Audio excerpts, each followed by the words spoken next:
I have played Zelda games almost all my life.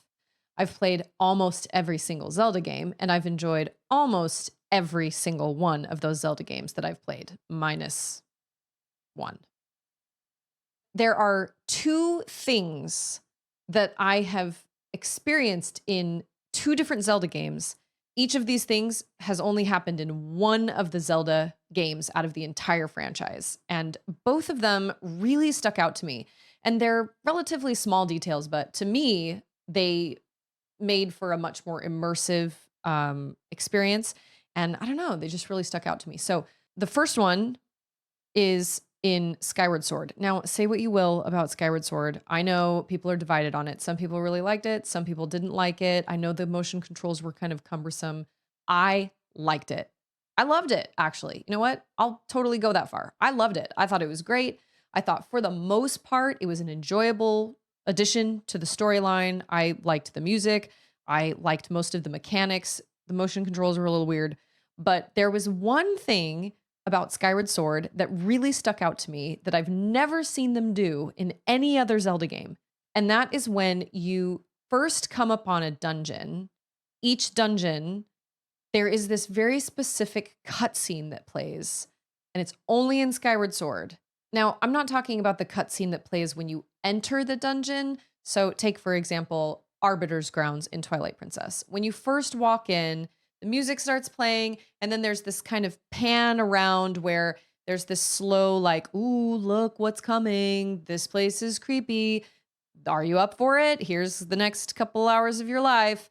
And it shows the sand and like the creatures creeping and all that stuff. And that's pretty common in at least most of the 3D Zelda games. You get these little like snippets of what the dungeon looks like and kind of this pan back of like, all right, here, look, this is what's going on.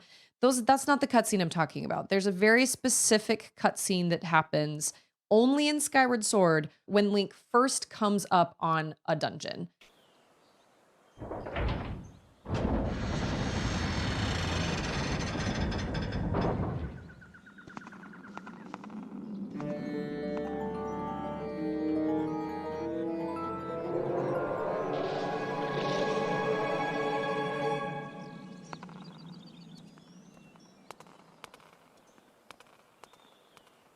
It's almost as if the devs are saying, okay, are you ready?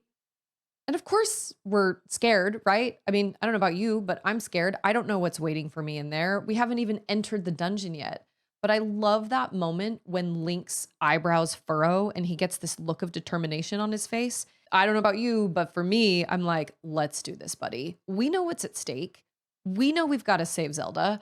We know that there's crazy business going down and that some ultra baddie has to be taken down. And this is the only way to do it. Are we nervous? Probably, but I love that look of determination on his face where he's just like, "Yep, we're gonna do this, and it's got to be done." And then there's this pan back as he slowly walks down the stairs and just kind of disappears into the darkness.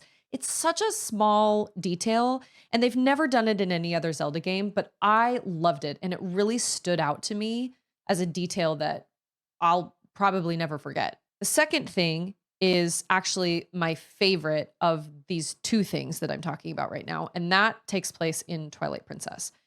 In pretty much every Zelda game, there are these moments in boss fights where you gain the upper hand. Whether it's like a creature that's underground and pops up out of the ground and you're behind it and it gets little question marks above its head and doesn't know where you are and you get to hit it that way. Or if it's like something that charges at you and if you dodge out of the way, it runs into a wall and gets like little stars around its head or it gets stunned or something like that. That's very common in Zelda boss fights. But the interesting thing about Twilight Princess is in those moments, they did this.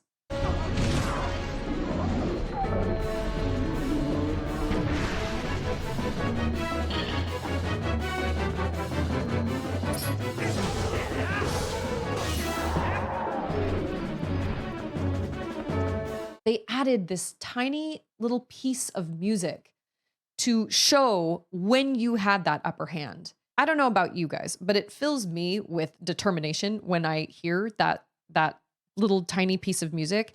And it makes me, this sounds so silly, but it makes me feel really heroic. Makes me feel like, yeah, I got the upper hand and I'm going to take this boss down now. And now's my chance to really like get a couple really good hits in there. And then after you get a couple good hits in there, things go back to normal. Boss shakes it off or whatever, and the music goes back to normal.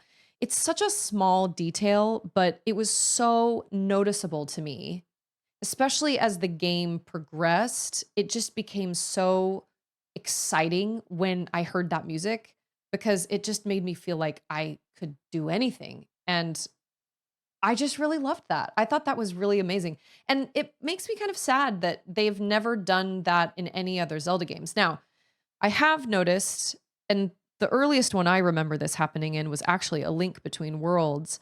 But I noticed this in A Link Between Worlds. I noticed this in Breath of the Wild, Tears of the Kingdom, and I'm playing through Echoes of Wisdom right now, but I don't feel like I've noticed it as much in Echoes of Wisdom.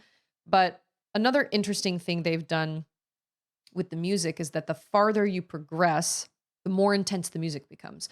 More instruments come in, maybe a choir comes in, and that adds that same kind of feeling that that little heroic moment from Twilight Princess. It's kind of like it was building off of that. It's kind of the same idea, but executed slightly differently.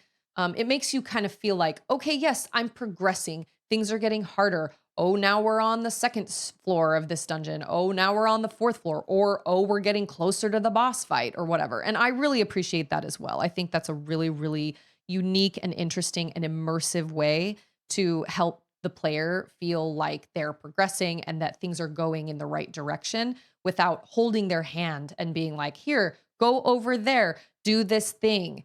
It's a really subtle way of helping us kind of navigate and realize like when we're doing the right thing. If you guys have any other moments in Zelda games that have really affected you deeply, or you noticed that other people maybe didn't notice or something, I would really love to hear about them. These are my two.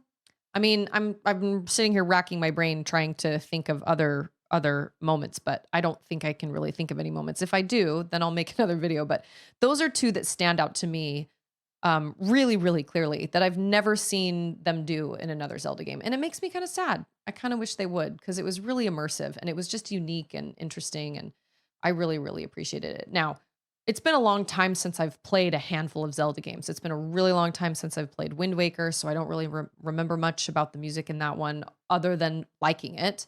And some of the Game Boy Zelda games and things like that. So maybe there are moments I'm forgetting. I don't really know. You can let me know in the comments.